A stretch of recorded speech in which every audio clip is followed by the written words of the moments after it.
rendahkanlah dirimu. Dan janganlah kamu menyombongkan diri kepada hamba-hamba Allah. Bangkitlah kamu daripada kelalaianmu. Kerana kamu sedang berada dalam kelalaian yang sangat besar.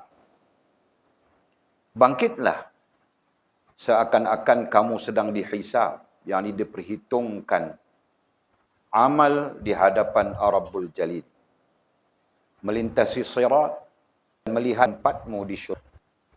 Duhai betapasarnya puan, setiap badi manusia telah duka kederhakaan yang banyak. Sebab mereka tidak memiliki kederhakaan itu, kan tidak pernah bertaubat daripada kederhakaan itu. Dan menyangka bahawa semuanya itu tidak tercatat di dalam ilmu Allah. Dan dilupakan sama sekali. Ingatlah bahawa semuanya itu telah tercatat dalam kitab kamu. Lengkap dengan saat dan tanggal berlaku. Semuanya akan dihitung dan diberjaran. Baik dosa itu sedikit ataupun banyak. Kecil ataupun besar. Bangunlah kamu, wahai orang-orang yang lalai. Bangunlah, wahai orang-orang yang tertidur. Kemudian menghadaplah kamu kepada rahmat Allah. Barang siapa yang terlalu derhaka dan dia meneruskan kederhakaannya, tidak bertaubat dan tidak menyesalinya, maka dia telah mendatangi keinginan untuk kufur. Jika engkau tidak dapat menemukan permasalahannya, wahai dunia tanpa akhirat, wahai makhluk tanpa khalik, maka tiadalah yang akan kamu takuti kecuali kemiskinan. Dan tiada yang kamu harapkan melainkan kekayaan. Celakalah engkau. Rezeki itu sudah ditentukan. Tidak dapat ditambahi dan tidak dapat pula dikurangi. Tidak dapat dipercepatkan dan tidak dapat pula dilambatkan. Tidak dapat dimajukan dan tidak pula dimundurkan. Kamu ragu terhadap jaminan Allah. Sehingga engkau sibuk untuk mencari apa yang bukan menjadi bahagianmu. Kerakusan dan ketamakanmu itu telah menghalangi engkau untuk mendatangi para ulama dan menyaksikan kebaikan. Engkau takut mengurangi keuntungan dan kedunguanmu. Kemudian kata musannif, wahai manusia. Alhamdulillah, summa alhamdulillah. Sekali lagi kita berhimpun pada malam yang berbahagia ini untuk meneruskan muzakarah kita. Kajian kita merujuk kepada kitab Fathur Rabbani oleh Maulana Mursyid kita Syekh Abdul Qadir Jailani rahmatullahi alaih, dan kita sedang membincangkan majlis ke-20 berkaitan dengan ruh kepada setiap amalan. Supaya amal kita itu hidup, bukan amal yang mati. Ya, amal kita itu iqam, amal kita itu berdiri, bukan amal yang rebah tersungkur. Ya.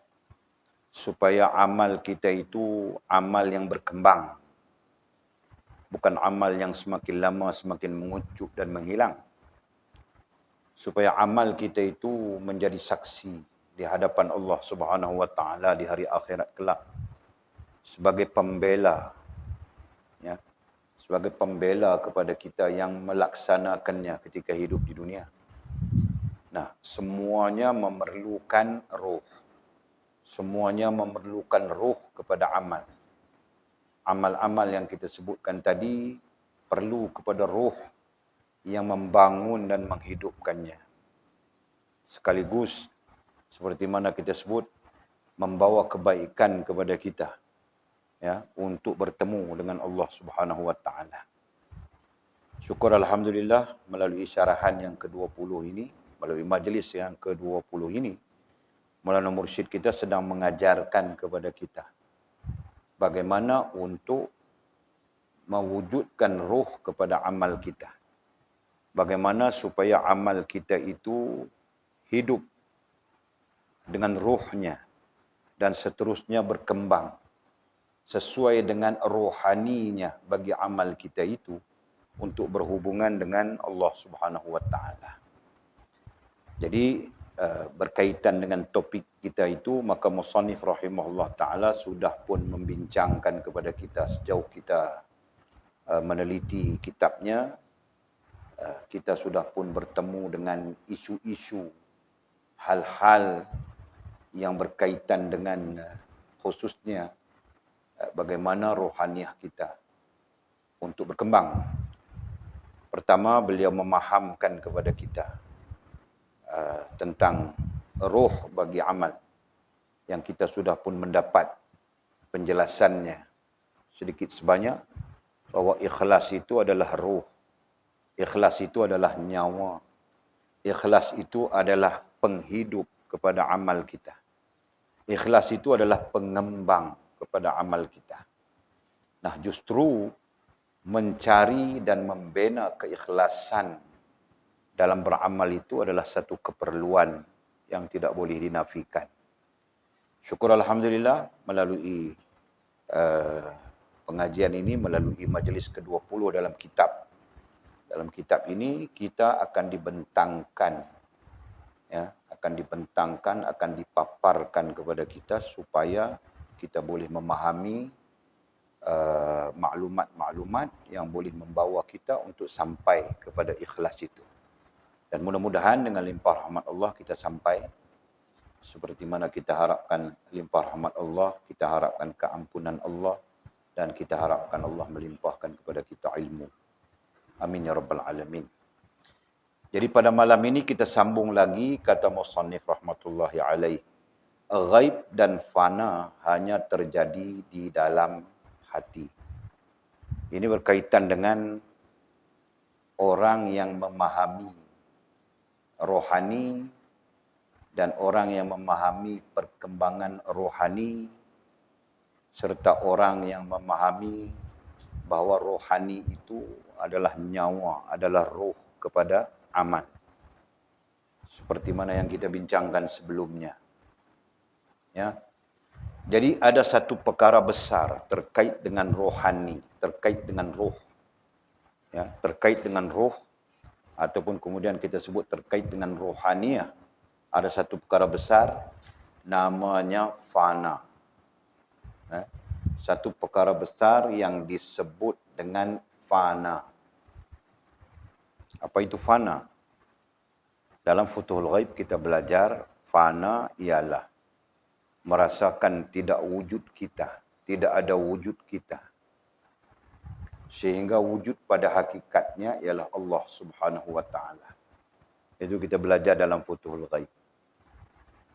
Kemudian di tempat lain pula menyatakan bahawa fana itu tidak ada keterkaitan apapun dengan kita dari sudut mencipta, memilik, mentadbir. Semuanya, segala-galanya di tangan Allah Subhanahu wa taala. Itu bahagian daripada akidah sebenarnya. Ya. Jadi kesimpulannya, fana itu ialah satu perasaan merujuk kepada kita tidak memiliki apapun. Kita tidak ada apapun. Kita tidak boleh melakukan apapun. Kita tidak boleh buat apapun. Melainkan dengan izin Allah Subhanahu wa taala. Nah, itulah fana. Ya. Masya-Allah, tabarakallah. Jadi sejauh perjalanan kita, apakah kita mempunyai perasaan seperti itu? Kalau ada pada kita perasaan, kita sesungguhnya tidak boleh melakukan apapun melainkan dengan izin Allah. Kalau ada perasaan, kita sesungguhnya tidak boleh menggerakkan kelopak mata. Ya, kelopak mata bukan yang lain, kelopak mata saja. Mencelik dan menutup mata. Tidak mungkin boleh melainkan dengan izin Allah. Kita tidak boleh melakukan apapun melainkan dengan izin Allah. Kalau ada itu di dalam hati kita, berarti kita sedang berada di dalam keadaan fana. Ya. Yang satu sisi boleh cakap saja, belum tentu berlaku. Satu sisi. Tapi sisi lain boleh berlaku sekalipun tidak bercakap. Nah, itu. Okey, jadi kata musannif, ghaib dan fana hanya terjadi di dalam hati. Permulaan kepada hamba-hamba Allah. Ya. Permulaan kepada hamba-hamba Allah yang betul, yang benar hubungannya dengan Allah. Kemudian mencapai ikhlas dan sebagainya. Semuanya bertitik tolak daripada fana yang di dalam hati itu. Ya. Semuanya bertitik tolak dari fana yang di dalam hati itu. Adanya fana di dalam hati kita, maka dengan sendirinya menyebabkan kita tawajjuh kepada Allah. Adanya fana dalam hati kita, menyebabkan kita sendirinya bergantung kepada Allah. Adanya fana dalam diri kita, menyebabkan kita dengan sendirinya berhajat kepada Allah. Adanya fana dalam diri kita dengan sendirinya menyebabkan kita bertawakal kepada Allah Subhanahu Wa Taala. Nah, sebaliknya, kalau kita tidak tawakal kepada Allah, kalau kita tidak tawajuh kepada Allah, kalau kita tidak apalagi berharap kepada Allah, maka sesungguhnya kita tidak berlaku fana di dalam hati kita. Nah, itulah bahasanya. Sehingga nanti kita akan dapat jawapannya. Sehingga nanti ikhlas pun bermunculan daripada fanamu itu. Ya. Ikhlasmu itu nantinya bermunculan daripada fanamu itu. Nah, ini berarti kalau kita tidak fana, maka ikhlas itu tak berlaku. Itulah maksudnya. Ya. Berlakunya ikhlas itu berpunca daripada fana di dalam hati. Itu fakta. Okey. Jadi katanya ghaib dan fana. Ghaib artinya sesuatu yang tidak kelihatan pada mata kasar. Dan yang tidak kelihatan pada mata kasar itu di sini disebut fana. Hanya terjadi di dalam hati. Terjadi bermula. Nah, jadi perkataan paling sederhana adalah bermula dari hatimu. Masya Allah.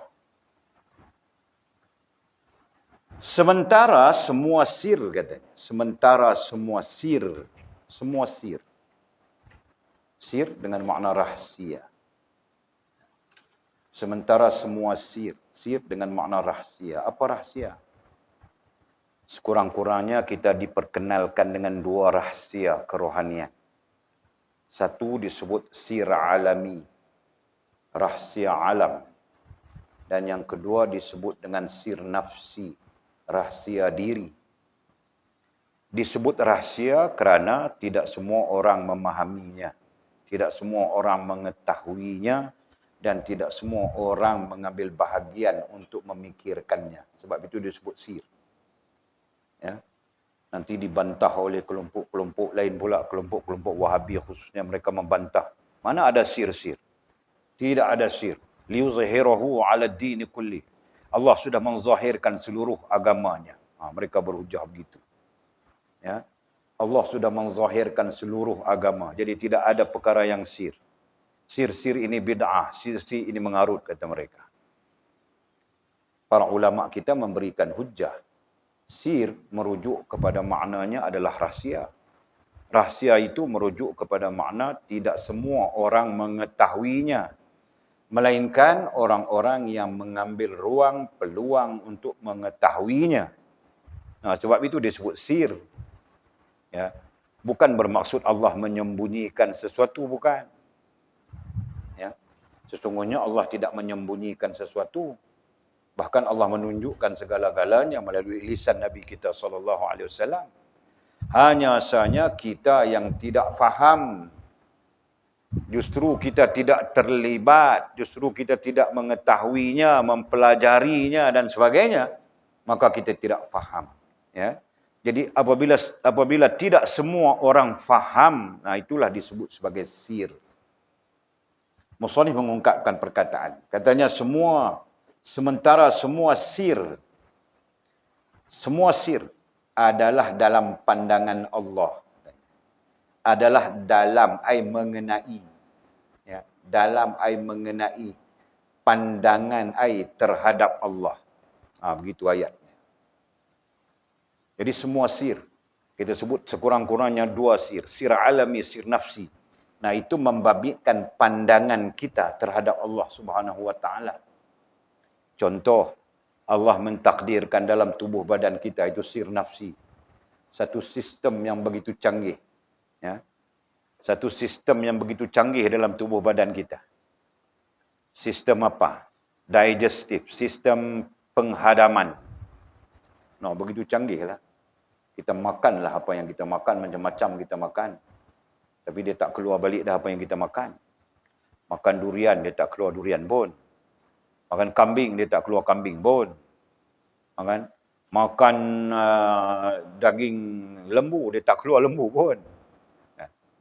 Nah, begitu canggih sistem badan kita kan. Canggih.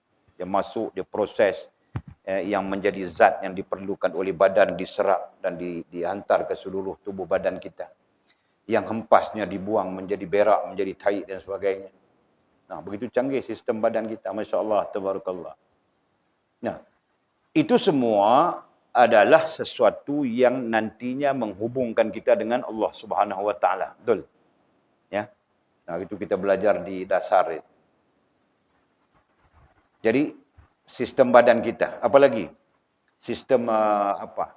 Semua sistem lah dalam badan kita. Reproduktif, sistem peranakan, sistem makan, sistem minum, sistem apa semualah dalam badan kita begitu canggih diciptakan oleh Allah SWT.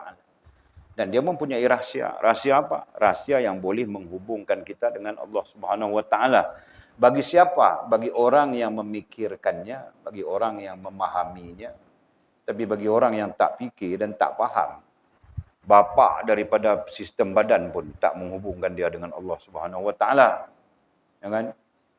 Bapa daripada canggihnya sistem badan ini pun tidak menghubungkan mereka dengan Allah Subhanahu wa taala.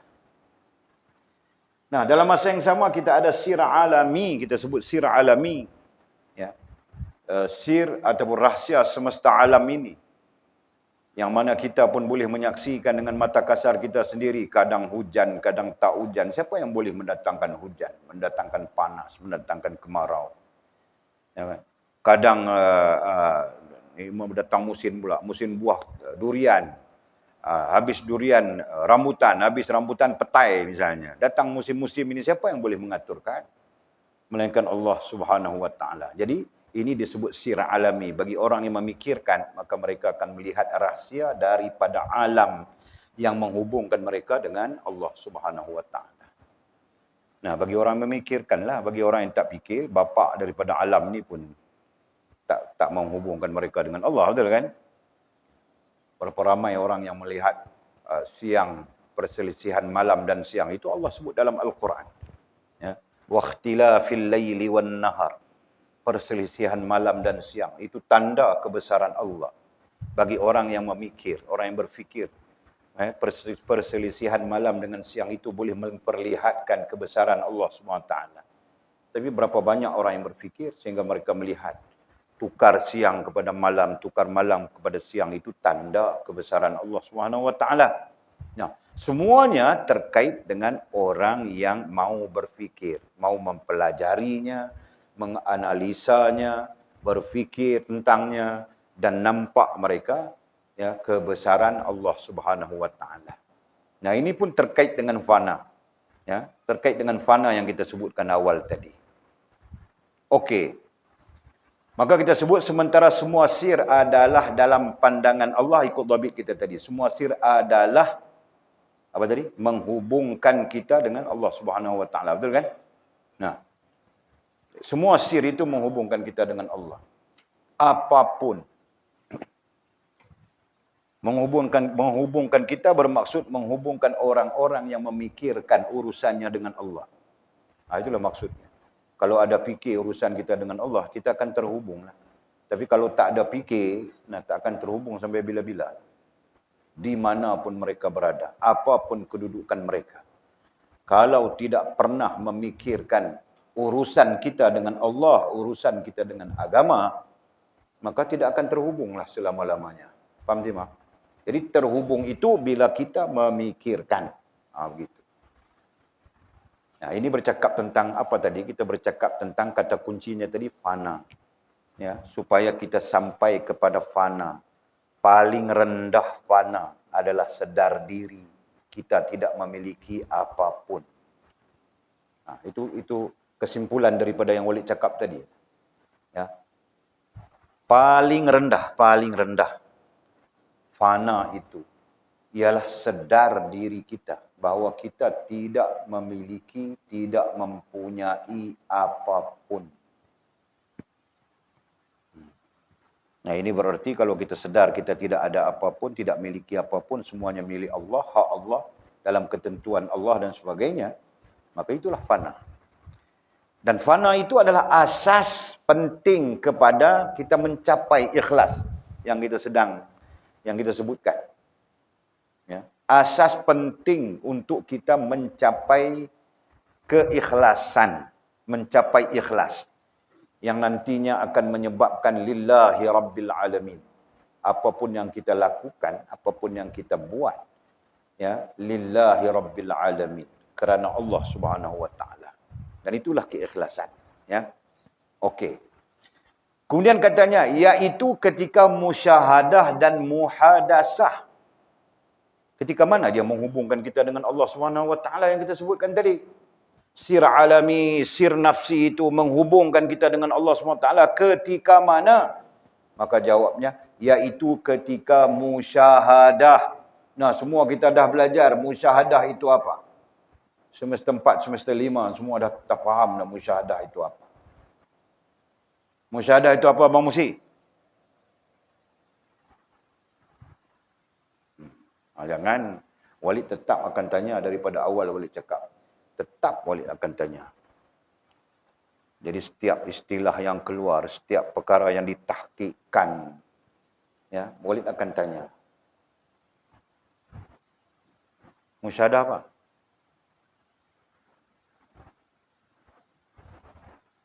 Cakap. Pasal Abang Musi, suara Abang Musi perlahan. Walid tak dengar. Tak ingat. Abang Musi cakap tak ingat. Okey. Lepas ni kena ingat Abang Musi. Ya. Musyahadah artinya melihat ataupun nampak dengan akal kita. Itu dipanggil musyahadah. Mukasyafah artinya nampak, melihat atau nampak dengan hati. Itu dipanggil mukasyafah. Ya. Nah, ini Walid tulis balik. Tolong Abang Musi. Walid tolong Abang Musi ni, ya. Yang lain-lain ingat. Ni siapa pula tulis sifat sombong ni? Ada 4 perkara. Satu dipanggil ma'rifah. Ma'rifah ini terkait dengan ilmu saja. Belajar, ya, terkait dengan ilmu. Belajar. Kedua dipanggil musyahadah. Musyahadah. Nah, inilah yang kita sebutkan tadi, nampak dengan akal. Yang ketiga, mukasyafah. Ini nampak dengan hati. Dan yang kelima, implikasi keempat, ya, daripada semua ini dipanggil mahabbah. Mahabbah, iaitu rasa kasih. Kasih, cinta. Tak tahu kali ke berapa ribu dah Walid tulis ni. Walid dapat pahala tulis saja. Mudah-mudahan. Amin ya rabbal alamin. Jadi ambil ingatlah. Janganlah. Yang baru-baru tak ingat tak apalah. Ya. Kalau kita dah lama kita kena ingat ni semua-semua benda ini. Istilah-istilah penting yang kita akan gunakan sepanjang kajian kita. Sepanjang pengajian kita. Ya. Okey. Jadi kita ulang balik ayatnya.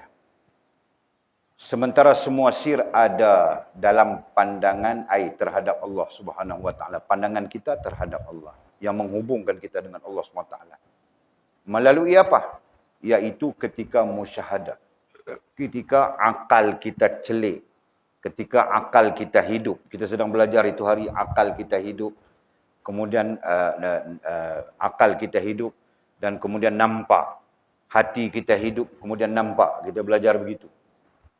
Ya. Jadi iaitu ketika musyahadah, ketika akal kita nampak, ya, ketika akal kita boleh menyaksikan. Nah, sesungguhnya manusia bukan nampak dengan mata kasar saja. Sebab itulah dalam kajian, dalam asas kita menyebut kita ada 3 bentuk melihat, 3 bentuk nampak, 3 bentuk melihat. Ya, satu dengan mata kasar kita lah. Ya, Timah, satu dengan mata kasar kita tengok, kita nampak dan sebagainya, betul. Nah, ada orang tak nampak, betul. Pernah tengok orang tak nampak? Tak pernah tengok? Oh, kau tak pernah tengok orang tak nampak. Semua nampak orang nampak saja. Ha? Oh. Betul lah. Walid pernah jumpa lah orang tak nampak. Pernah belajar dengan Walid dulu orang tak nampak. Yang Walid herannya macam mana dia hafal Quran dalam masa 3 tahun. Walid penuh takjub kepada dia. Orang South Africa.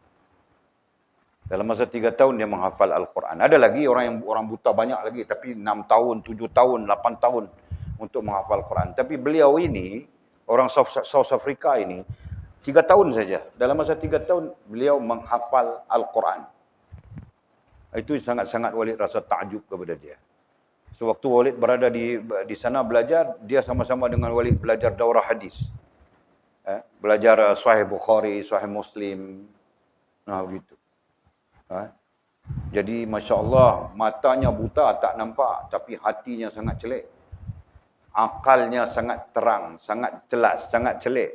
Dia sebut, hatinya sangat celik, menyebabkan dia boleh menghafal Al-Quran. Nah, itu perbezaan antara mata kasar dengan, kita sebut mata rohani. Ataupun ada yang menyebut mata rohani. Ada yang menyebut mata batin. Ya. Kerana mata batin itu nanti ada pro kontra dengan hal-hal yang lain. Jadi kita sebut mata rohani saja. Jadi mata rohani itu merujuk kepada mata akalnya. Itu disebut musyahadah, akalnya nampak. Dan lagi satu disebut mukasyafah, hatinya nampak. Sekalipun mata kasar dia tak nampak. Ya, kalau kita mata kasar tak nampak, mata akal pun tak nampak, mata hati pun tak nampak, itu dipanggil buta kayu. Ya, istilahnya dipanggil buta kayu. Tapi kalau mata kita tak nampak, mata kasar tak nampak, tapi mata akal nampak, mata hati nampak, nah itu dipanggil buta mata kasar, tapi hatinya celik. Okey. Jadi katanya iaitu ketika musyahadah, ketika kita nampak dengan akal. So macam mana kita nak buat supaya akal kita nampak? Itulah. Kita balik kepada poin yang kita bincang. Kita perlu membersihkan rohaniah kita. Ya. Perlu membersihkan rohaniah kita daripada keburukan-keburukan dan dosa sebersih-bersihnya. Supaya rohaniah kita itu boleh bangun, yang kita sebut tadi iqamah, hidup, rohaniah kita hidup. Kemudian kembali sihat, ya, kembali segar, sihat, dan boleh menghubungkan kita dengan Allah SWT. Nah, itulah tugas kita. Nah, sebab itulah kita jangan buat benda-benda yang salah, yang dosa terutamanya. Kerana dia akan menggelapkan hati, selanjutnya mematikan hati kita. Ya. Kita jangan buat perkara-perkara yang dimurkai oleh Allah SWT. Kerana sesungguhnya dia akan menggelap, mengeras, macam-macam istilah yang disandarkan. Ya, sampai membutakan hati kita. Kita jangan buat perkara-perkara yang menyalahi dengan sengaja, ya, ataupun tidak sengaja. Kita perlu banyak bertaubat, minta ampun kepada Allah Subhanahu Wa Taala, ya, supaya perlahan-lahan rohaniah kita menjadi bersih dan sekaligus akan menyebabkan mata akal dan mata hati kita berfungsi dengan betul. Ya. Nah, ini bukan hari ini, bukan kemarin dulu. Mungkin bertahun-tahun yang lalu kita sudah melakukan dosa tanpa kita sedar. Ya. Takkan kami pun buat dosa, Walid, duduk di kampung kami tak ada apa pun. Dalam tak ada apa pun kita berdosa serupa juga lah. Kita tak solat kan, kita apa kan. Berdosa sama saja. Faham ya? Begitulah. Jadi dosa-dosa inilah yang menyebabkan mata akal kita dan mata hati kita buta. Nah, istilah Walid lah itu. Walid sebut supaya senang faham. Menjadi buta. Sehingga tidak mampu, tidak dapat melihat. Tidak dapat melihat, di tempat lain kita sebut menanggap. Kan? Tidak dapat menanggap sir alami dan sir nafsi terutamanya. Bagi menghubungkan kita dengan Allah Subhanahu Wa Taala. Kenapa budak yang Walid cerita tadi namanya Abu Hasim? Abu Hasim namanya. Muhammad Abu Hasim. Ya. Seorang berketurunan Arab tapi tinggal di South Africa. Afrika Selatan. Kenapa dia boleh menghafal Al-Quran dalam masa 3 tahun padahal matanya tak nampak? Kenapa kita yang celik tak boleh hafal Al-Quran bertahun-tahun? Ya kan? Nah, kena adalah pertanyaan-pertanyaan seperti itu untuk menjadi motivasi dan menyedarkan kita betapa teruknya kita. Teruk di mana, Walid? Teruk di akal kita tidak berfungsi, hati kita tidak berfungsi dalam hubungan dengan Allah Subhanahu Wa Taala. Kalaupun akal kita berfungsi nak hidup dunia saja. Berfungsi macam mana nak buat itu, macam mana nak buat ini, macam mana nak buat itu, macam mana nak buat ini, terkait dengan hidup kita di dunia. Bukan berfungsi terhadap hubungan kita dengan Allah Subhanahu Wa Taala. Itulah. Ya.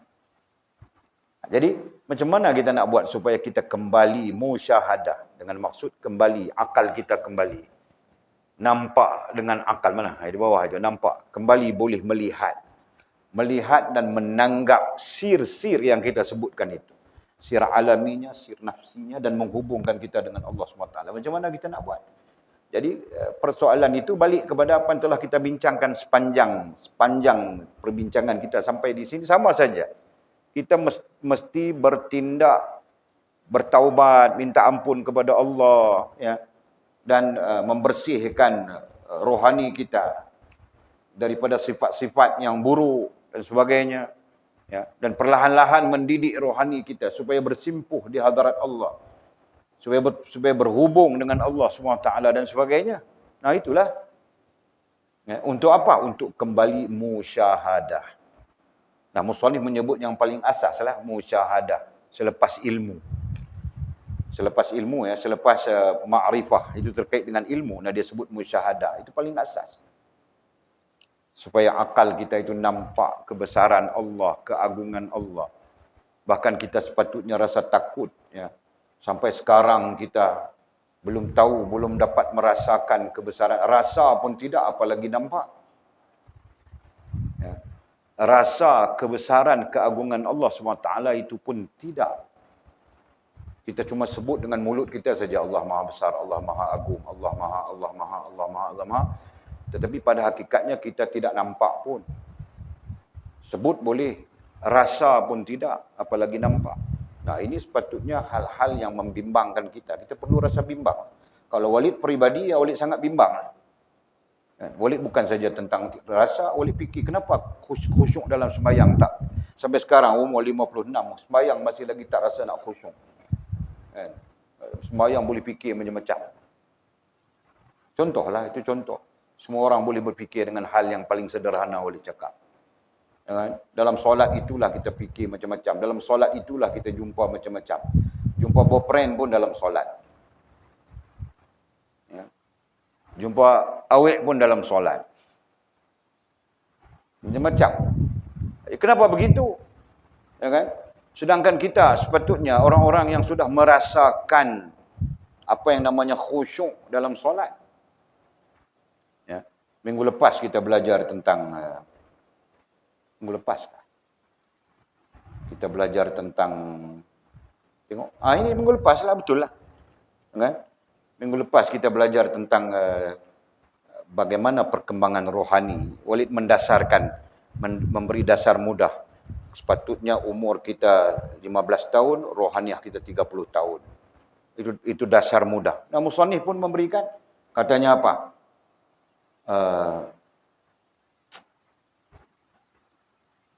Lemah iman ini hanya berlaku kepada kanak-kanak katanya. Kalau rohaniah kita itu kanak-kanak, ya bolehlah kita cakap lemah iman. Ini rohaniah kita bukan rohaniah kanak-kanak, kita dah dewasa. Kita dah dewasa. Ya, tapi rohaniah kita masih kanak-kanak. Mana patut? Tak patutlah. Ya kan? Kemudian sisi lain pula dia kata apa? Menjadi seorang remaja, rohaniah mereka remaja dan melangkah ke alam dewasa. Nah, ketika itu dia akan bersabar, rohaniahnya akan bersabar, akan beramal dengan sifat sabar. Kemudian bila rohaniahnya dewasa, dia menurut kehendak takdir. Itu baru betul. Ini rohaniah kita, jasmaniah kita dah dewasa, rohaniah kita masih kanak-kanak. Ya? Lemah iman lah. Masih lagi apa? Masih lagi tak pandai nak bersabar dengan Allah lah. Masih lagi tak tahu nak meredai Allah lah. Itu keadaan rohaniah kita. Ya, yang menunjukkan kepada kita bahawa kita cuma dewasa jasmaniah, tapi rohaniah kita masih lagi kanak-kanak. Ini satu keadaan yang tidak seimbang, ya kan? Nah, sebab itu Walid sebut dasar. Yang seimbang adalah umur kita 15, rohaniah kita 20, 30. Umur kita 40, rohaniah kita 70, 80. Itu baru keseimbangan. Nah, jika tidak, artinya tak seimbang. Kalau tak seimbang, baik itu satu hal, masalahnya tak seimbang menyebabkan kita jauh tersasar daripada Allah Subhanahu Wa Taala. Sama ada kita sedar ataupun kita tidak sedar. Sebab sedar dengan tidak sedar ini di bawah pengaruh ilmu, di bawah pengaruh makrifah, ya. Di bawah pengaruh ini. Begitulah. Ya, samalah kita cakap di tempat lain. Kita cakap dalam konteks jalan kita, ilmu, sedar diri, ya. Kemudian Allah terima diri sampai sempurna. Samalah. Konsepnya sama saja. Masya Allah. Okey. Kemudian katanya dan muhadasah. Muhadasah artinya mensucikan. Muhadasah. Apabila kita musyahadah, nanti dengan sendirinya berlaku kepada kita muhadasah. Mensucikan, mengagungkan Allah Subhanahu Wa Taala, baru dia berlaku. Justru nampak dengan akal itu akan menyebabkan kita membesarkan Allah, mengagungkan Allah, menyucikan Allah. Kita sebut 3 perkara saja. Kita tak nak sebut banyak-banyak, nanti kita keliru. Ada 3 perkara yang sabit dengan mengagungkan Allah ini. Ya. Satu disebut apa ya? Disebut jalal. Jalalullah. Jalal Allah. Sebut begitu. Yang kedua disebut kamal. Kamal Allah. Yang ketiga disebut jamal. Jamal Allah. Ya. Yang ini maksudnya adalah agung. Maha agung Allah. Yang ini maksudnya sempurna. Maha sempurna Allah. Yang ini maksudnya indah. Maha indah Allah Subhanahu Wa Taala. Kita sebut dalam 3 sebutan ini yang disepakati. Ya. Jadi, balik kepada teks kita. Teks kita agak kronik sikit ya sekarang. Ya. Peringkat ini agak kronik sikit. Apabila akal kita musyahadah, maka dengan sendirinya datanglah muhadasah. Gitu. Ya. Kerana muhadasah itu maksudnya mensucikan. Macam kita sebut di situlah. Mensucikan, mengagungkan, menyempurnakan, mengindahkan Allah Subhanahu Wa Taala. Itu makna muhadasah. Nah, sekurang-kurangnya kita sebut 3 makna. Nanti ada lagi penerangan-penerangan terkait dengan muhadasah itu, termasuk mensucikan Allah daripada segala kelemahan dan sebagainya. Nah, tapi sifat asasnya di sinilah.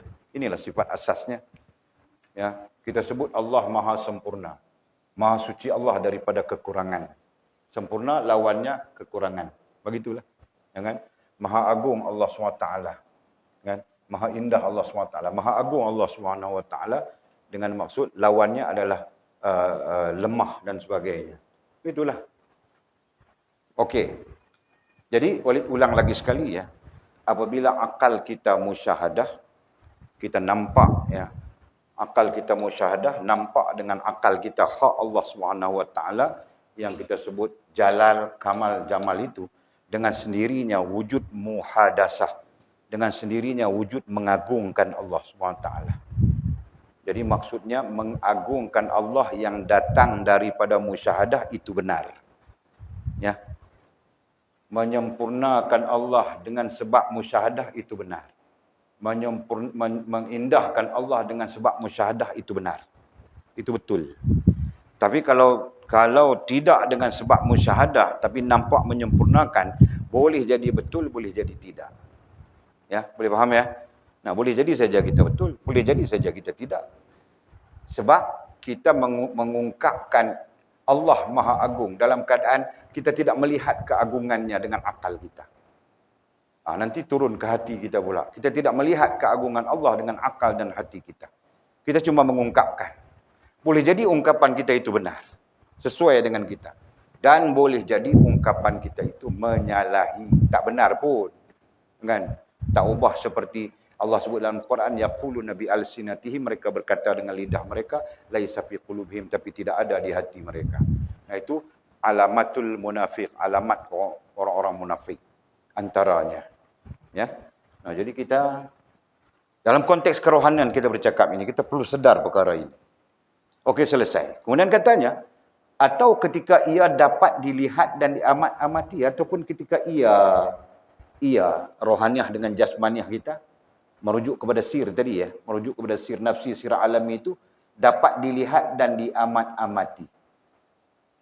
Dapat dilihat. Maksudnya, akal dengan hati kita dapat melihat sir alami dengan sir nafsi itu tadi. Dapat mengamat-amati. Ya, dapat mengamat-amati sir alami dengan sir nafsi itu tadi. Ya. Itulah maksudnya. Jadi maksud ini tidak keluar daripada konsep musyahadah yang kita sebutkan lah. Jadi akal kita dapat melihat dan berlaku muhadasah. Ya. Akal kita dapat melihat dan dapat mengamat-amati yang namanya sir alami, yang namanya sir nafsi, selanjutnya menghubungkan kita dengan Allah SWT. Ketika terhubung kita dengan Allah SWT, hasil daripada musyahadah itu tadi dan muhadasah itu tadi, itulah yang akan menyebabkan fana di hati kita. Ya. Apabila fana berlaku di hati, maka muncullah ikhlas. Begitu maksud musannif. Ya. Muncullah ikhlas yang betul, muncullah ikhlas yang benar. Karena ikhlas ini kadang-kadang betul, kadang-kadang tak betul. Kita yang merasakan ikhlas padahal tidak. Ya. Jadi sesuatu yang kita perlu fikir jugalah, sebab Allah Maha tahu. Kita yang tak tahu, Allah Maha tahu betul atau tidak ikhlasnya kita. Dan ukuran kita ikhlas itu ialah mungkin rasa kita. Kalau rasa kita itu benar, mudah-mudahan alhamdulillah. Tapi takut rasa kita pun tidak benar. Kenapa? Karena kita tidak berdiri di atas dasar yang betul untuk sampai kepada ikhlas itu. Ya, kita selalu mengandaikan. Sedangkan perkara rohani ini bukan perkara andaian, dia adalah perkara pasti. Ya. Kita berdiri dengan andaian, kita mengandaikan kita ikhlas, kita mengandaikan kita betul, kita mengandaikan begitu, mengandaikan begini. Sedangkan khususnya perkara rohani ini adalah perkara yang berdiri di atas kepastian. Ya. Jadi kalau sudah kepastian itu mesti ada dasarnya yang menyebabkan berlaku betul apa yang kita andaikan tadi. Kalau tidak, berarti tinggal andaian sajalah kepada kita. Kita cuma mengandaikan. Tiba-tiba mati. Mati dalam keadaan mengandaikan. Kalau betul benar, syukur alhamdulillah. Tabarakallah. Tapi kalau andaian kita itu, seperti Allah sebut dalam Al-Quran kita baca tadi, yaqulu nabi al-sinatihim, laisa fi qulubihim. Mereka cuma berkata dengan lidah tapi tidak dengan hati mereka. Berarti kita rugilah. Ya. Sebab itu Walid sebut dari awal, pandangan kerohanian ini halus. Ya, sangat halus. Tidak semata-mata melihat di surface, di permukaan. Ya, dia melihat jauh ke dalam. Okey. Kemudian katanya lagi, apabila batinnya fana, maka wujudnya pun fana. Bila kita sampai kepada yang kita sebutkan tadi, ya, kita ulang balik sebut, ya. Musyahadah kita itu nantinya akan membawa kepada kita memahami sir alami dan sir nafsi. Jadi apabila kita faham sir alami dan sir nafsi, ianya akan menghubungkan kita dengan Allah. Ya. Tandanya adalah muhadasah. Tandanya ialah kita membesarkan, kita mengagungkan Allah Subhanahu Wa Taala, itu tandanya. Dan apabila berlakunya begitu, maka di situ menunjukkan hati kita sedang fana. Ya, hati kita sedang fana terhadap makhluk, benda, hal dan perkara, kembali kepada Allah Subhanahu Wa Taala. Oleh sebut dalam bentuk yang connection begitu. Senang. Hati kita sedang fana kepada makhluk, benda, hal dan perkara, disebut juga dengan dunia, ya, dan kembali kepada Allah Subhanahu Wa Taala. Dan sesungguhnya kita nak yang itulah, kita nak yang hati kita kembali kepada Allah. Apalagi kita yang sedang berada di saat-saat akhir, kita andaikan begitulah. Ya, kerana setiap orang berada di saat akhir. Setiap orang. Dia tidak boleh bergantung dengan masih muda, masih kuat.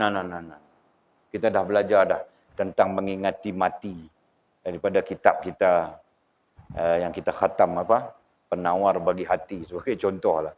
Ya, penawar bagi hati. Kemudian kita pun khatam kitab-kitab lain, banyak juga itu. 2-3 kitab kita khatam berbicara tentang mati, berbicara tentang mengingat mati. Terakhir kita bercakap melalui kitab kita Sabilul Abid, Maulana Syekh Saleh Darat, memasukkan perkara mengingati mati itu sebagai bahagian daripada sam'iyat yang wajib kita beriman, itu kan. Nah, jadi mengingati mati itu menunjukkan kepada kita, bahkan mereka pun mendatangkan kita ini tak lebih daripada 3 hari. Ya, umur kita tak lebih daripada 3 hari. Ada yang mengatakan tak lebih daripada 3 jam. Ada yang mengatakan tak lebih daripada 3 kali bernafas, 3 hembusan nafas. Allah, Masya Allah. Dia sebut pun kita rasa takut. Ya. Tapi kalau sampai kita boleh fikir, ada 10 tahun lagi, ada 5 tahun lagi, itu berarti kita sebenarnya tidak apa ya? Kita meremehkan soal mati kita. Ya. Kita meremehkan soal mati kita, ataupun yang lebih tepat oleh sebut tadi itulah, kita tidak bersama Allah sebenarnya. Kita tidak bersama Allah. Kita bersama dengan dunia kita. Ya. Kerana bersama Allah justru akan menyebabkan kita ingat semua yang kita sebutkan tadi. Termasuklah mati. Kalau bersama Allah. Jadi kenapa kita tak ingat mati? Kenapa kita masih jauh dengan khayal, masih jauh apa dipanggil angan-angan. Angan-angan hidup yang begitu begini. Jawapannya kita tidak bersama Allah. Itu kebimbangan kita. Okey, jadi kemudian musannif memanjangkan lagi, katanya apabila batinnya fana, nah kalau dah berlaku fana itu kepada diri kita, ya, dengan sebab musyahadah itu tadi menyebabkan berlakunya fana dalam diri kita. Berlakunya fana apabila batinnya fana, katanya. Apabila batinnya air rohaniahnya. Jadi perkataan ini ialah perkataan terjemahan, jadi disebut batin. Kita sebut air rohaniah. Apabila fana rohaniah kita, maka wujudnya air jasmaniahnya pun fana. Ini membawa maksud, kalau kita dengan penuh sedar bahawa batin kita atau rohaniah kita fana terhadap makhluk, baru kembali kepada Allah, maka kefanaan terhadap makhluk itu tadi akan membawa kepada kefanaan juga jasmaniah kita. Bahasa mudahnya, kalau hati kita sudah merasakan pentingnya Allah, perlu bebas kita daripada ikatan dengan makhluk, benda, hal dan perkara, nanti dia akan membawa kepada jasmaniah kita pun hal yang sama. Begitulah maksudnya. Ya kan? Jadi di sinilah kita pertegaskan, apabila jasmaniah kita berhubung dengan Allah, maka apabila rohaniah kita berhubung dengan Allah, nanti jasmaniah kita pun akan berhubung dengan Allah. Itulah maksudnya. Kalaulah jasmaniah kita tidak berhubung dengan Allah, nah di sana membawa maksud rohaniah kita pun tak berhubung dengan Allah Subhanahu Wa Taala. Nah, begitulah. Ya, jasmaniah kita meremehkan Allah SWT. Meremehkan agama. Nah, boleh sebut bahasanya meremehkan. Kita boleh fahamlah, kita masing-masing boleh fahamlah apa maksud meremehkan di sini ya. Tak perlu balik hurai berkali-kali meremehkan begitu, meremehkan begini. Dan hakikatnya sekarang manusia banyak meremehkan Allah Subhanahu Wa Taala. Nah, kita ambil iktibar daripada apa yang kita cakap itulah. Ya. Supaya kita tidak terlibat dengan manusia banyak itu, sekalipun mereka majoriti. Agama ini bukan tentang majoriti, agama ialah tentang kita berpegang teguh dengan Allah Subhanahu Wa Taala. Dengan tidak sangkut dengan majoriti, sekalipun tinggal kita seorang, ya, kita berpegang teguh dengan Allah Subhanahu Wa Taala, itulah agama.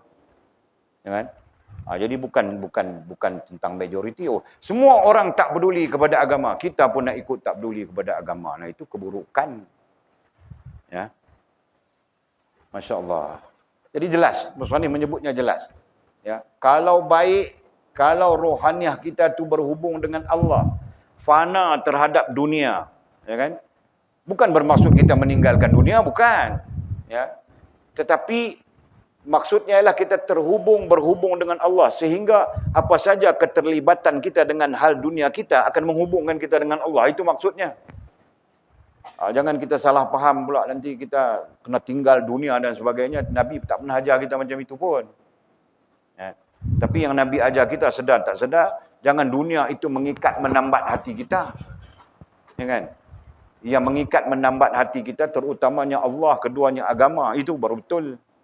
Ya kan? Tapi kita dah terbalik, yang mengikat menambat hati kita dunia, makhluk, benda, hal dan perkara. Allah dan agama itu jadi side, jadi sampingan, di tepi saja. Ini yang terjadi kepada banyak orang. Ya. Yang mudah-mudahan tidak terjadi kepada kita lah. Kalau kita terjadi pun kita nak keluar daripada keadaan itu. Ya. Kita sedang berusaha untuk keluar daripada keadaan itu. Kita nak supaya hati kita pada bila-bila masa pun, rohaniah kita, batin kita, apa istilah digunakan, pada bila-bila masa pun terikat, terhubung dengan Allah Subhanahu Wa Taala. Dan yang namanya makhluk, benda, hal dan perkara itu semuanya berada di bawah hubungan kita dengan Allah Subhanahu Wa Taala. Nah, baru betul. Ya. Baru betul. Kalau tidak, kita tak betul lah. Okey. Jadi perkataan tadi harap kita faham ya, apabila batinnya fana maka wujudnya pun fana. Bila batin ay rohaniahnya fana, maka wujudnya ay jasmaniahnya pun fana. Jadi di sana membawa maksud pengaruh rohaniah ke atas jasmaniah. Dan itulah hadis Nabi SAW, dalam tubuh manusia ada seketul daging. Elok daging itu, baik daging itu, maka baiklah seluruh jasad. Buruk daging itu, maka buruklah seluruh jasad. Dan daging itu ialah hati. Ya. Maknanya baik hati, baiklah seluruh anggota badan kita yang zahir. Tapi buruknya hati kita, maka buruklah seluruh anggota kita yang zahir. Begitulah maksudnya. Kita bercakap dalam bahasa kerohanian yang agak lebih dalam. Istilahnya fana. Gitu. Ya. Kalau hati kita fana terhadap makhluk, benda, hal dan perkara, nanti rohaniah kita pun berlaku fana terhadap makhluk, benda, hal dan perkara, perlahan-lahan dia bawa jasmaniah kita pun akan fana terhadap pengaruh makhluk, benda, hal dan perkara. Nah, ini berarti jasmaniah kita pun menuju Allah. Rohaniah kita pun menuju Allah. Nah, itu yang sebenarnya. Okey. Kemudian katanya lagi, dan semuanya itu adalah sesuatu yang tidak terlihat oleh manusia. Nah, semua yang kita sebutkan tadi, fana, batin dan sebagainya, adalah sesuatu yang tidak terlihat. Ya. Semua yang kita sebut tadi, fana kah, batin kah, sir kah, antara yang kita sebut, fokus kita tadi, kata kuncinya sir alami, sir nafsi itu tadi. Musannif sebut sir saja di sini. Walid yang masukkan dua elemen yang telah kita perbincangkan. Ya kan? Nah. Jadi itu semua adalah hal yang tidak terlihat oleh manusia. Maksud musannif tidak terlihat oleh manusia itu berarti tidak ada orang yang boleh datang perbetulkan kita. Kau punya di sini tak kena, kau di situ tak kena. Tidak ada orang yang boleh. Melainkan kita sendiri. Itu pertama-tamanya. Ya. Melainkan kita sendirilah. Jadi kita sendiri itu kita yang bagaimana boleh memperbetulkan. Kita yang ada ilmu terkait dengan kerohanian itu. Kita yang belajar ilmu. Ya, kita yang berbincang ilmu sampai kepada memahami konsep kerohanian itu. Baru kita boleh perbetulkan. Ya, dalam banyak keadaan. Kalau begitu Walid pun tak boleh. Walid cuma penunjuk jalan saja. Yang namanya guru, yang namanya mursyid, yang nama apapun istilah terkait dengan kerohanian, hanya penunjuk jalan. Ya. Sampai-sampai di sana ada keizinan untuk membandingkan ini begini, ini begitu, ini begini, ini begitu, itu saja. Adapun untuk melaksanakannya, nah itu tertakluk kepada semua diri kita masing-masing.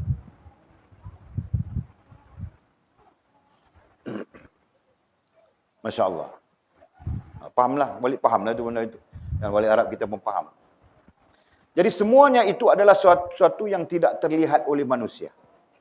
Tetapi, nah, walaupun manusia tak nampak, sampai-sampai manusia pun tak peduli pun, justru mereka tidak nampak secara terbuka. Jadi, manusia banyak tidak pedulilah tentang kerohanian, tentang sir. Nah, kita pun bercakap tentang sir alami, sir nafsi ini di sini saja. Tuan tahu. Sebelum ini kau bincang di mana? 10 tahun dulu kau bincang di mana tentang sir nafsi, sir alami ini? Nah, tak ada pun, betul. Nah, kerana kau dapat pengetahuan di sini, jadi kau pun terlibat dengan perbincangan di sini. Begitulah. Ya. Jadi, orang-orang di luar kita mana tahu, betul tak? Kan? Kita pulanglah ke mana pun, kita baliklah ke mana pun, cuba kita bercakap tentang ini. Mana ada orang tahu? Silap-silap mak ayah kita pun tak tahu. Ya. Jadi maksudnya, musannif menyebutnya tentang dan semuanya itu adalah sesuatu yang tidak terlihat oleh manusia. Kalau manusia tak boleh melihatnya, mereka pun tak tahu. Sebab isu kerohanian kita sudah dasarkan ya. Isu kerohanian bukan tentang lihat dengan mata kasar. Isu kerohanian adalah tentang rasa. Betul ya? Nah. Dia tentang rasa. Siapa yang merasakannya dia tahulah. Siapa yang tidak merasakannya dia pun tidak tahu. Walid pun kalau ditanya, Walid pun tidak pernah merasakan. Mana Walid tahu nak cerita? Tapi kalau Walid pernah merasakannya ini, itu, tentang ini, tentang itu. Nah, Walid boleh ceritalah. Itu dipanggil pengalaman kerohanian. Ya, kita belajar dalam Futhul Ghaib itu tentang pengalaman kerohanian. Okey. Kemudian katanya, tetapi ia sentiasa wujud. Nah, walaupun manusia banyak tidak nampak, tidak melihatnya, sampai-sampai mereka tidak mempedulikannya. Tentang apa? Tentang kerohanian yang kita sebut sir tadi. Kata kuncinya sir alami, sir nafsi. Tentang memandang Allah SWT yang kita sebut musyahadah dan muhadasah. Tentang fana yang berlaku di dalam hati kita. Ya. Semuanya ini adalah sesuatu yang tidak terlihat oleh manusia. Berarti manusia banyak tak nampak. Mata kasar tak nampak. Sampai-sampai manusia meremehkan, tidak mempedulikan dan sebagainya. Tetapi ia isu yang kita sebutkan tadi sentiasa wujud dalam pandangan Allah Al-Haq. Sentiasa wujud, sentiasa ada dalam pandangan Allah Al-Haq. Nah, maksudnya di sisi Allah perkara itu tetap ada. Yang tidak boleh diremehkan. Walaupun di sisi manusia banyak, kerana mereka tidak melihatnya, maka mereka meremehkan. Faham ya?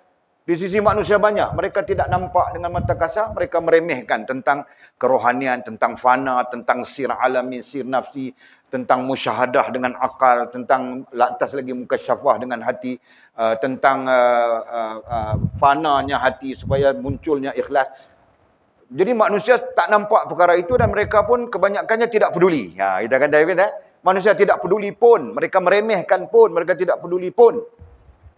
Walaupun begitu, tapi perkara itu di sisi Allah Subhanahu Wa Taala sesungguhnya wujud. Jelas ya? Faham dulu konteksnya ya? Nah, Allah Masya Allah. Boleh ulang ayat dia. Dan katanya, semuanya itu adalah sesuatu yang tidak terlihat oleh manusia, menyebabkan manusia mengabaikan. Tetapi ia sentiasa wujud, sentiasa ada, sentiasa berlaku dalam pandangan Allah Al-Haq. Di sisi Allah Subhanahu Wa Taala. Al-Haq itu kata tambahan lah. Ya. Di sisi Allah SWT hal ini wujud. Nah sekarang kita pilih lah. Kalau sudah di sisi Allah SWT hal ini ada. Kita memilih yang di sisi Allah atau kita memilih yang di sisi makhluk manusia yang banyak. Manusia yang banyak mereka tak tahu, mereka meremehkan, mereka mengabaikan. Itu manusia yang banyak. Sedangkan di sisi Allah SWT hal ini ada, hal ini berlaku, hal ini wujud. Ya, hal ini mesti dicapai. Nah, kita tertakluk kepada kita nak pilih yang mana. Nak pilih yang di sisi Allah kah? Nak pilih yang di sisi makhluk kah? Nah, itu terserah kita lah. Nah, kalau Walid peribadi, Walid nak pilih di sisi Allah ni lah. Ya.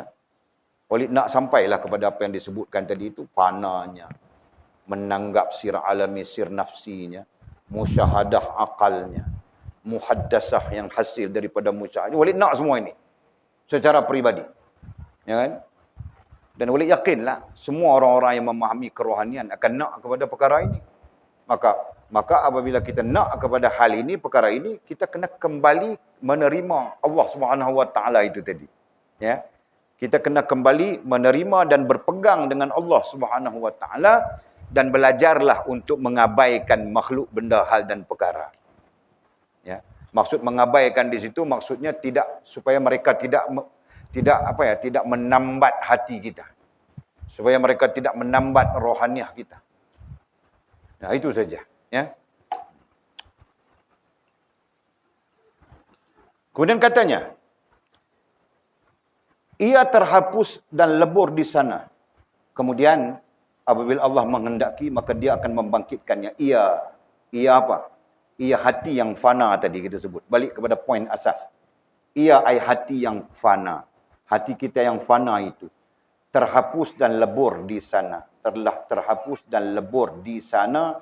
Perkataan di sana itu merujuk kepada rohaniah kita. Ya. Kerana rohaniah itu satu posisi pada hakikatnya. Hati kita bertempat di rohaniah kita. Seolahnya begitu. Jadi ia fana itu, ia ai fana, terhapus dan lebur di sana. Maksudnya terjadinya fana dalam hati kita itu dan melebur di sana. Apa yang lebur? Dunia. Apa yang lebur? Makhluk, benda, hal dan perkara. Lebur daripada hati kita. Lebur dengan bahasa mudah kita sekarang, bebas daripada menguasai hati kita. Itu lebur. Ini sastra ya. Kadang-kadang biarlah. Kan kadang-kadang lah bahasa itu indah dengan sastra. Kalau tidak ada sastranya, bahasa jadi tak indah. Jadi keras. Bahasa jadi keras. Nah, ia ai hati yang fana tadi ya. Ia ai hati yang fana, terhapus dan lebur di sana. Apa saja yang mengikat hati kita itu terhapus dan lebur. Ini tentang apa? Tentang nak mengembalikan hak Allah ke hati kita.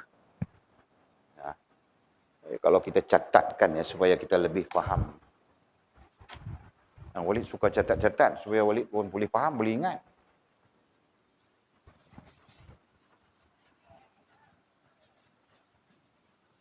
Ini hati kita. Ini hati kita. Nah, this is our heart. Ini hati kita. Ingat. Pada mulanya hati kita dikuasai oleh lapisan-lapisan yang kita sebut dengan dunia. Ya, pada mulanya. Ini lapisan dunia. Ya. Yang kita sebut dalam bahasa mudahnya makhluk. 1, nombor 2 benda. Nombor 3 hal. Dan nombor 4 perkara. Ketika apa yang kita namakan dengan dunia ini menguasai hati kita, ya, dia menutup hati kita. Ini bentuk tutupannya ya. Sama-sama macam hati. Sampai-sampai hati kita gagal untuk merasakan hubungan kita dengan Allah Subhanahu Wa Taala. Gagal merasakan pentingnya hubungan kita dengan Allah Subhanahu Wa Taala. Gagal merasakan pentingnya agama. Ya, itu kegagalan yang akan berlaku. Ya, dalam situasi ini, boleh catat ya.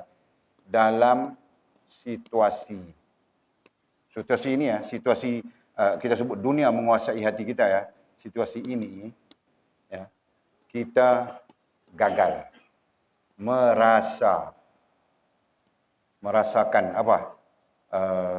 Tadi kita catat 3 itu, merasakan jalal Allah, kebesaran Allah, kamal Allah, kesempurnaan Allah, dan jamal Allah, keindahan Allah SWT. Kita gagal merasakannya. Kita pandai sebut saja. Kita pandai cakap saja. Tapi rasanya tidak ada. Okey? Itu kita sebut. Nah, ketika ini. Tetapi ketika kita berjaya membebaskan, ya, ketika kita berjaya membebaskan. Kenapa kita berjaya? Sebab kita berjaya sampai di posisi musyahadah. Ya, berjaya sampai di posisi musyahadah. Sehingga akal kita menyaksikan Allah yang agung. Yang kita sebut 3 tadi. Akal kita menyaksikan jalal, kamal, jamal Allah SWT. Maka baru hati kita akan berubah kepada Allah. Faham ya? Hati kita akan berubah kepada Allah. Perlahan-lahan hati kita akan tolak. Binasakan makhluk. Binasakan benda. Binasakan hal. Binasakan perkara. Ya? Daripada wadah hati kita itu. Ya? Dan dia akan kembali kepada Allah SWT. Kembali melihat, kita catat balik ya. 1 jalal. Ya, yang kedua kamal, dan yang ketiga jamal. Nah, baru dia kembali melihat hal ini. Hati kita, akal kita dulu ya, kembali melihat hal ini. Nah, ketika akal kita kembali melihat hal ini, berarti perlahan-lahan dia akan memutuskan. Dia akan memutuskan hati kita daripada belenggu makhluk, benda, hal dan perkara. Ya. Dia memutuskan ini. Sehingga hati kita menjadi bersih. Ya. Hati kita menjadi bersih daripada pengaruh ini. Dan hati kita mula melihat. Nah, itu disebut melihat, ya, nampak dengan akal. Mula nampak Allah SWT. Ya. Ketika dia nampak dengan akal, nanti dia nampak lagi dengan hatinya. Ya, mukasyafah, nampak dengan hati. Akalnya nampak, nanti akalnya membawa ke hati. Hatinya nampak, nanti ini kita katakan hati tadi. Hatinya nampak, nanti dia akan bawa kepada mahabbah, dia akan bawa kepada rasa kasih dan cinta kepada Allah Subhanahu wa taala. Boleh faham ya? Nah, boleh strukturkan dalam bentuk macam ini memudahkan kita fahamlah. Boleh, Kak Ina nampak jalannya kan? Ini Maria, mana Maria? Maria kena nampak Maria, nanti nak cerita balik. Dia dah sampai masanya kamu dengar dari Walid, kamu cakap balik kepada orang lain. Sebab itulah Walid latih pagi-pagi, kamu orang ambil dulu kelas Walid, kelas cikgu, hampa cakap dulu. Latih supaya kita mampu untuk bercerita kepada orang lain. Mampu untuk menyampaikan kepada orang lain. Faham tak? Nah, jadi dari sudut kita itu adalah satu permulaan yang penting, tahu? Satu permulaan yang sangat penting itu. Nanti kau pegang mikrofon, kau duduk di depan mikrofon, ada 30,000 orang depan kau. Pun kau tak kisah nak cakap. Ini baru berapa orang saja kau... baru berapa orang. Jadi latihlah. Itu sebabnya. Walid bukanlah nak bangga-bangga. Tapi Walid pernah berucap di seminar antarabangsa. Profesor-profesor semua. Walid bukan profesor pun. Tapi Walid boleh bercakap. Tak ada hal. Jadi pengalaman-pengalaman itu Walid nak berlaku kepada kamu semua. Ya kan? Begitulah. Kita bercakap agama Allah. Tidak ada yang lebih besar daripada agama Allah. Kita pedulikan siapa pun kau. Begitulah. Okey. Kemudian katanya apa? Kemudian katanya. Kemudian apabila Allah menghendaki. Maka dia akan membangkitkannya. Kalau Allah menghendaki. Nah itu kehendak Allah. Kita langsung tidak mempertikaikan kehendak Allah SWT. Dalam kerohanian, para ahli kerohanian dia tidak akan mempertikaikan kehendak Allah. Nah itu dibincangkan dalam usuluddin. Begitu usuluddinnya, begitulah pegangan kita. Ya, sama sekali tidak ada perbantahan. Okey. Jadi yang dimaksudkan di sini ialah ketika hati kita sudah bebas daripada pengaruh yang kita sebutkan tadi. Pengaruh makhluk, bebas daripada pengaruh makhluk, benda, hal dan perkara. Hati kita bebas daripada pengaruh makhluk, benda, hal dan perkara. Nah, nanti Allah akan membangkitkannya kepada kita. Ya. Allah akan membangkitkan mana-mana yang perlu ke dalam hati kita supaya kita menjaganya. Bukan kita yang membangkitkan ini semua. Faham ya? Bukan kita yang membangkitkan makhluk, benda, hal dan perkara. Tapi Allah membangkitkan. Allah membangkitkan di kalangan para sahabat Nabi. Abdurrahman bin Auf, Sayyidina Osman bin Affan. Allah membangkitkan mereka dengan kekayaan. Merezekikan mereka dengan kekayaan. Padahal mereka menolaknya. Ya? Dalam sejarah menceritakan Sayyidina Abdurrahman bin Auf kalau tak salah. Yang dia punya tak nak harta benda ni, dia tak nak, semua dia bagi. Lagi dia bagi, lagi banyak dia nanti datang kepada dia. Lagi dia bagi, lagi dia banyak harta datang kepada dia. Sampai satu hari, ya, orang-orang daripada orang-orang di Madinah, kebun kurma di Madinah mengalami gangguan, kita pun tak tahulah, penyakit pokok, penyakit buah. Buah-buah kurma di Madinah busuk. Jadi Sayyidina Abdurrahman bin Auf ini, dia nak menghabiskan duit dia yang banyak, dia nak habiskan. Dia beli semua kurma-kurma busuk itu. Ya. Kalau dipikirkan logik, buat apa nak beli kurma busuk? Kurma busuk nak buat apa? Tapi Sayyidina Abdurrahman bin Auf, dia bertujuan untuk, katanya nak membantu petani-petani yang dah rugi dan sebagainya. Kan? Dia beli kurma-kurma busuk itu. Nak bagi duit macam itu, para sahabat Nabi bukan jenis senang-senang terima begitu. Para sahabat Nabi orang yang sangat berhati-hati. Ya. Jadi, dia orang tak terima duit daripada Abdurrahman bin Auf. Melainkan, Sayyidina Abdurrahman bin Auf menggunakan kaedah beli kurma-kurma yang busuk itu. Satu Madinah itu, berapa banyak kurma yang busuk, bertan-tan lah. Kalau sekarang orang kira tan lah. Bertan-tan kurma yang busuk itu. Bawa masuk di dalam gudang beliau yang dah kosong. Kan? Masuk gudang kurma. Tak sampai pun 2 hari. Besoknya tiba-tiba datang daripada Habsyah. Ya, rombongan daripada Habsyah nak membeli kurma-kurma busuk. Kami mendengar ada seorang hamba Allah di Madinah ini yang mengumpulkan kurma-kurma yang busuk. Jadi kami datang untuk membeli kurma busuk itu dengan harga yang tinggi, harap sudi jual. Padahal Sayyidina Abdurrahman bin Auf dia nak menghabiskan duit supaya duitnya habis. Kan? Dia disedekah dan sebagainya. Tapi Allah yang menghendaki benda. Kita namakan itu sebagai benda. Kan? Allah menghendaki Abdurrahman bin Auf ini memegang benda. Nah, datang daripada Habsyah itu nak beli kurma. Sayyidina Abdurrahman bin Auf nak beli, macam mana kurma ini busuk. Kurma yang sudah busuk, untuk apa kamu orang nak beli? Nah, dia orang kata, kami ada nak buat sesuatu. Kan? Nak buat ubat lah, nak buat racun lah untuk lawan balik penyakit-penyakit tumbuhan dan sebagainya. Begitulah maksudnya. Sayyidina Abdurrahman bin Auf ini nak jual, tak jual, nak jual, tak jual. Dia pun hantar sahabat bertanya, tolong pergi tanya kepada Rasulullah sekejap ni, orang ni kelang kabut nak beli kurma ni, macam mana nak buat ni? Kan? Sahabat dia tak akan berbohong, itu sahabat. Macam mana nak buat? Tanya kepada Rasulullah. Rasulullah cakap, bagi tahu kepada Arman Sayyidina Abdurrahman bin Auf, jual. Allah menghendakinya dia jual. Nah, dia pun jual kurma yang busuk itu, dapat balik duit 2 kali ganda daripada duit yang awalnya tadi. Begitulah keadaannya Sayyidina Abdurrahman bin Auf. Begitulah keadaannya Sayyidina Osman dan para sahabat Nabi radhiyallahu anhum ajma'in. Yang menyebabkan ketika mereka mendapat benda yang banyak, benda itu tak menguasai pun hatinya. Benda itu cuma di tangannya. Kan? Sedang Allah Subhanahu Wa Taala tetap menguasai hati mereka. Faham ya? Nah, ini konsep kerohaniannya. Faham ya? Kita kalau dapat macam itu, silap-silap beli boot naik pergi Switzerland lah. Naik kapal, kat penda lah. Jadi, Masya Allah. Kan? Boleh faham ya? Boleh faham ya? Mesej ni boleh faham? Allah yang akan mengaturkan kita. Masalah kita sekarang ni, kita atur. Kita makhluk, kita atur untuk makhluk. Kita atur untuk benda. Kita atur untuk hal. Kita atur untuk perkara. Allah tak atur. Kita sendiri yang pandai-pandai. Akhirnya kita tenggelam. Akhirnya kita terperangkap dengan pengaruh makhluk, benda dan perkara. Kan? Jangan main. Orang perempuan dengan poyok pun dia boleh merajuk kita 3 bulan. Okey, poyok lah. Ya kan? Dia tengok CJ workshop iklan poyok. Dia habaq tu poyok tu nak habis gajah pun boleh. Lepas tu dia ambil poyok tu baling ke dinding, pang kata.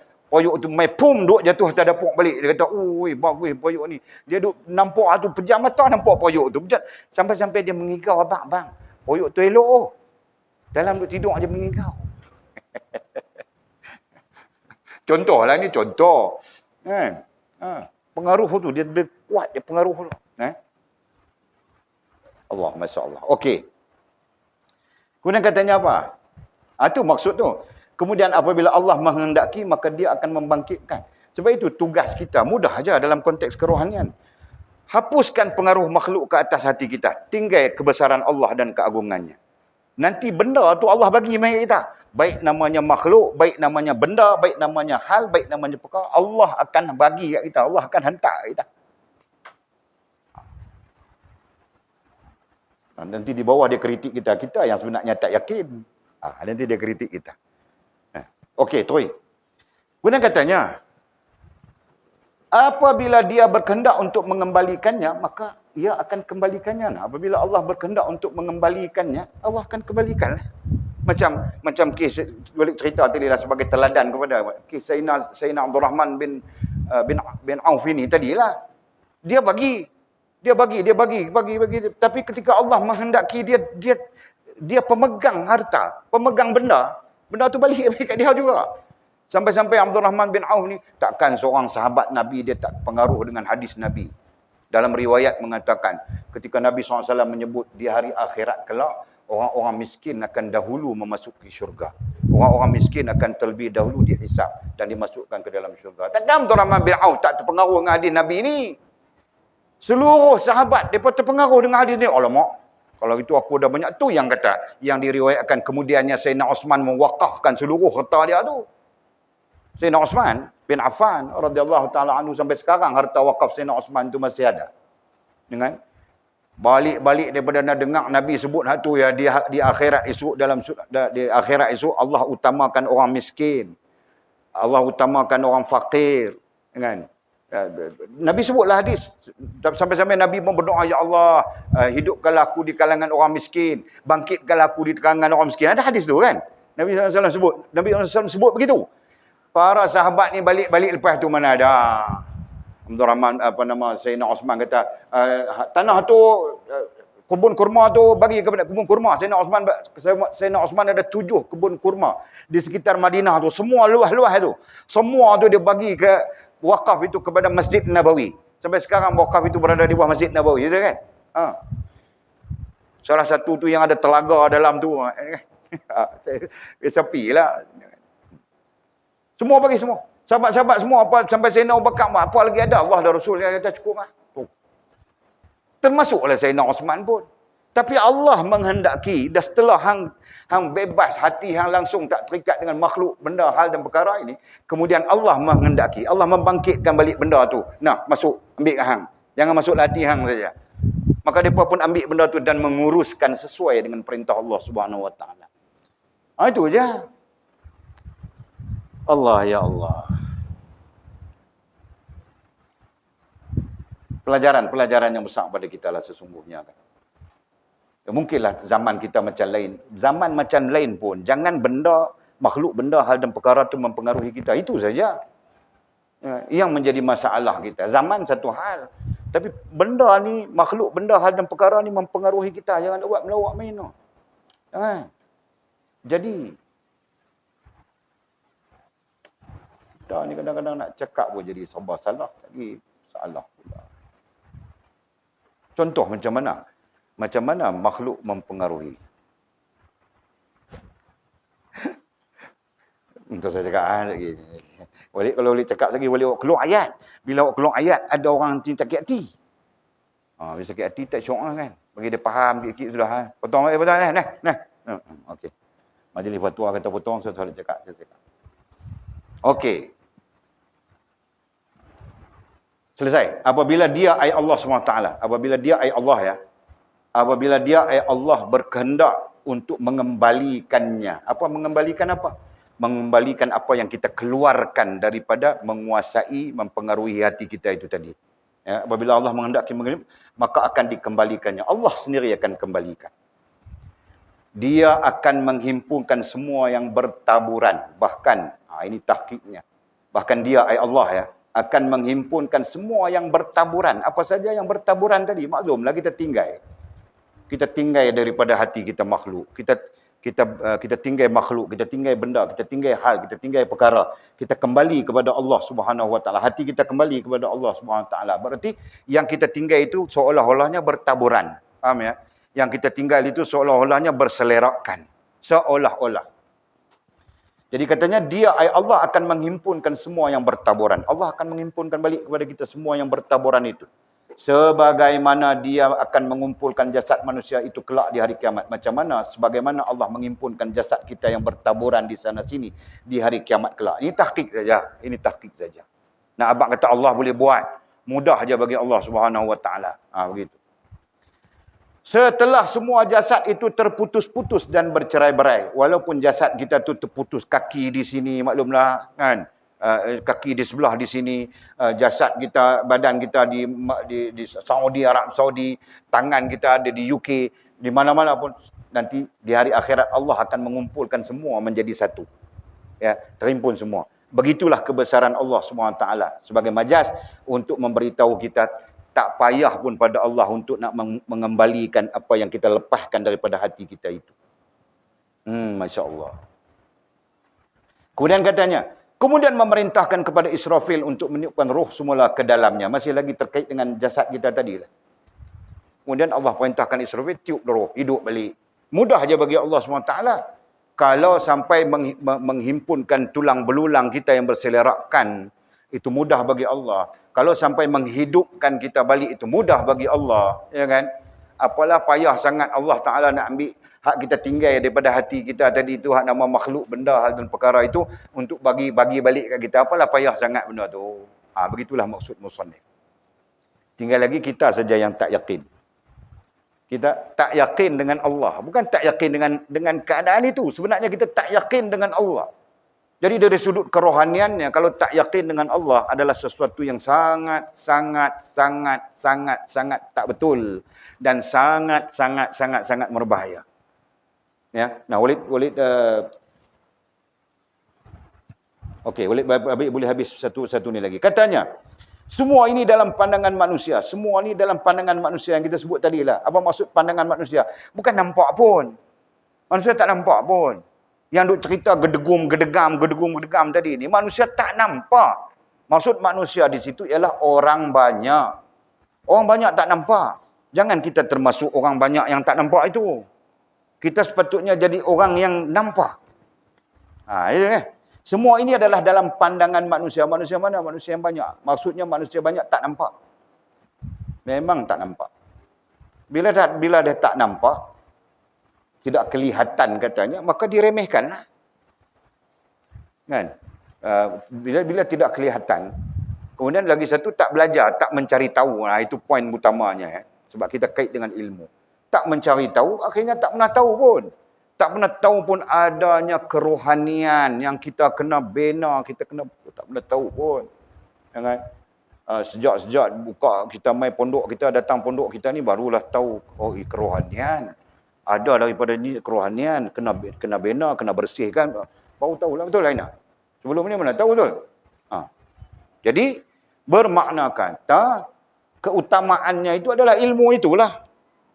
Ya, keutamaannya ilmu itulah, baru kita menjadi orang yang tahu. Walaupun banyak manusia tidak pernah tahu, ya, tidak ada dalam pandangan manusia, artinya manusia tak tahu. Tapi jangan kita termasuk yang tak tahu itu. Ya. Jangan, oleh tahqiqkan, jangan kita termasuk manusia yang tidak tahu. Berusahalah untuk jadi manusia yang tahu. Dengan cara mencari tahu. Ya. Kalau kita tak cari tahu, kita pun tak akan tahu, ada kerohanian.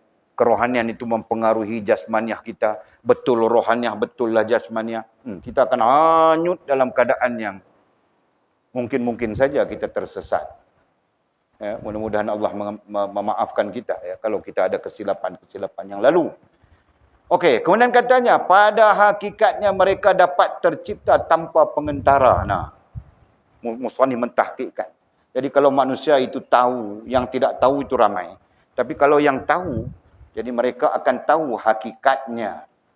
Yang tahu itu, yang mencari tahu itu akan tahu. Apabila mereka tahu, berarti mereka akan tahu hakikatnya. Apa hakikatnya?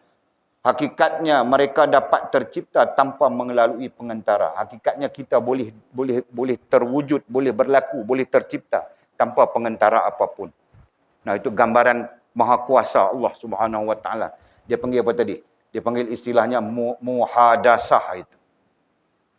Gambaran menunjukkan Allah Subhanahu Wa Taala itu maha kuasa dalam menciptakan sesuatu, mendatangkan sesuatu, mewujudkan sesuatu tanpa perlu kepada pengantara apapun. Kalau sudah begitu, begitulah hebatnya Allah Subhanahu Wa Taala, Tuhan kita, betul kan? Yang sepatutnya menguasai hati kita. Allah yang maha hebat itu tak menguasai hati kita, makhluk benda hal dan perkara yang menguasai hati kita. Padahal makhluk benda hal dan perkara itu lemah seperti mana kita saja. Nah, begitu. Okey. Kemudian katanya, mereka akan dileburkan dalam waktu yang singkat. Ini sebagai satu peringatan kerohanian yang sangat penting lah. Sama ada kita sampai kepada pengetahuan hakikat atau tidak. Sama ada kita faham atau tidak. Sama ada kita sudah betul benar atau tidak. Sama ada kita fana atau tidak. Mereka akan dileburkan dalam waktu yang singkat. Mereka akan dileburkan ai binasa. Perkataan mudah yang lazimnya adalah binasa. Binasa pertama adalah kematian. Ya. Kita sampai tak sampai, kita fana tak fana, semua ini akan berlaku. Ya. Mereka akan dileburkan dalam waktu yang singkat. Nah, ambillah ini sebagai peringatan. Kita cuma ada sikit saja masa lagi. Kalau Allah izinkan, sikit masa itu tak lebih daripada 3 hari.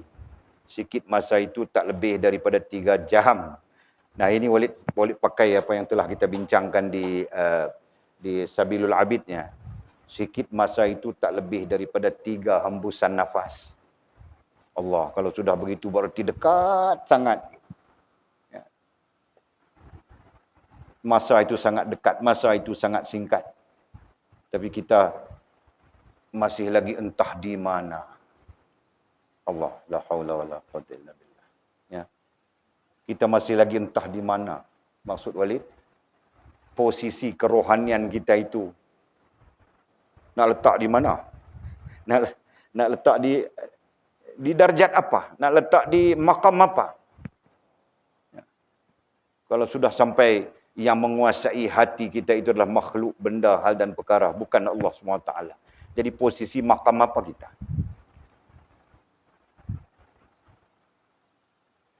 Padahal masanya sangat singkat.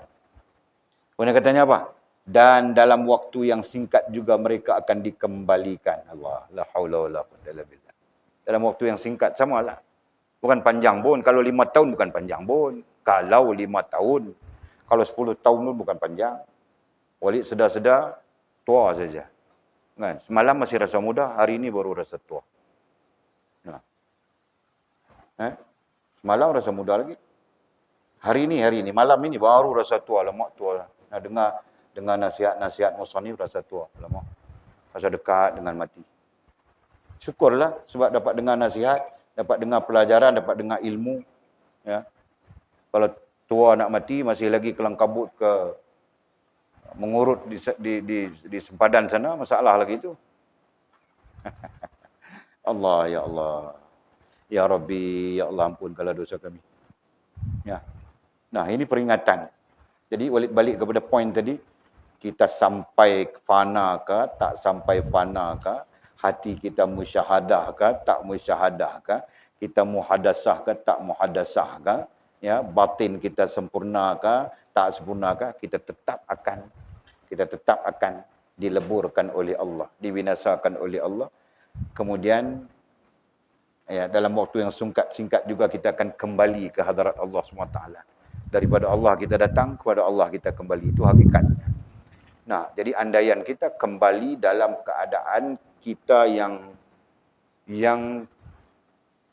apa? Kita yang tak tahu di mana ini. Kita yang keadaannya kita, ya, Walid nak cakap pun jadi gugup, jadi getar. Ya. Kembali dalam keadaan yang kita, where are you? Ada satu Ada satu apa dia buat parodi. Dia orang buat parodi politik ini kan. Where are you? Kan. Dia datang cakap itu. Jadi kita di mana? Sedangkan masa untuk diambil oleh Allah, masa untuk kembali kepada Allah, masa untuk untuk menghadap Allah SWT itu sangat-sangat dekat. Kita masih di mana? Itu persoalan. La haula wala quwwata illa billah. Jadilah sekat tu kita bincang malam ni. Rasa getar. Jantung rasa berdenyut laju. Kemudian kata musannif, ketahuilah hendaklah engkau mengambil tahu. Nah ini kita sambung. Apa yang kita perlu ambil tahu? Bahawa di antara syarat cinta. Nah kita nak belajar tentang cinta pula lepas ini. Mudah-mudahan Allah pertemukan kita pada minggu hadapan lagi. Ya Allah, Ya Rabb, perkenankanlah. Amin ya Rabbal Alamin. Guna kata musannif semua qal. Wallahu a'lam. Oh, minggu depan kita nak bercakap tentang cinta. Satu yang baiklah tu. Langsung tak langsung kita kena buat perbandingan. Cinta makhluk macam mana, cinta Allah macam mana. Kan? Wallahu a'lamu bissawab kama qala. Ada soalan apa yang perlu kita jawabkah malam ni? Tak ada. Pukul 10 jugalah. Cenang balik tadi, cenang nak berhenti 9.30 macam tu je. Jam je kita mengaji. Sebab apa boleh nak berhenti cepat? Sebab pelajaran yang sedang kita bincang sekarang ni dia berat. Berat dari sudut minda kita untuk terima. Jadi boleh ukur sejam cukup. Lepas tu kita berfikir banyak tak apa. Janganlah kita mengaji sejam. Tapi fikirnya dah. Nanti datang hari Sabtu depan pula baru datang buka kita. Rugilah kita macam itu. Ambil kesempatan, ambil peluang. Muhasabah apa yang kita bincangkan. Ya. Perkara kerohanian dia macam itu. Perkara kerohanian dia bukan macam perkara jasmani. Rukun wudu berapa? Nanti tengok kita. Tak ingat buka balik. Ya, dalam perkara kerohanian jika tidak ada yang menjelaskan, kita tidak akan memahami apapun. Begitulah. Ya. Jadi hati-hatilah. Wallahu a'lam. Bismillahirrahmanirrahim. Alhamdulillah wassalatu wassalamu ala Rasulillah. اللهم افتح لنا فتوح العارفين وارزقنا فهم النبيين واجعلنا من عبادك الصالحين اللهم اهدنا الصراط المستقيم صراط الذين أنعم الله من النبيين والصديقين والشهداء والصالحين اللهم ربنا افتح بيننا وبين قومنا بالحق وأنت خير الفاتحين اللهم أعنا على ذكرك وشكرك وحسن عبادتك اللهم فقهنا في الدين وعلمنا التأويل اللهم فقهنا في الدين وعلمنا التأويل اللهم فقهنا في الدين وعلمنا التأويل وصلى الله على سيدنا محمد وعلى آله وصحبه وبارك وسلم والحمد لله رب العالمين تقبل الله منا ومنكم قم الصلاة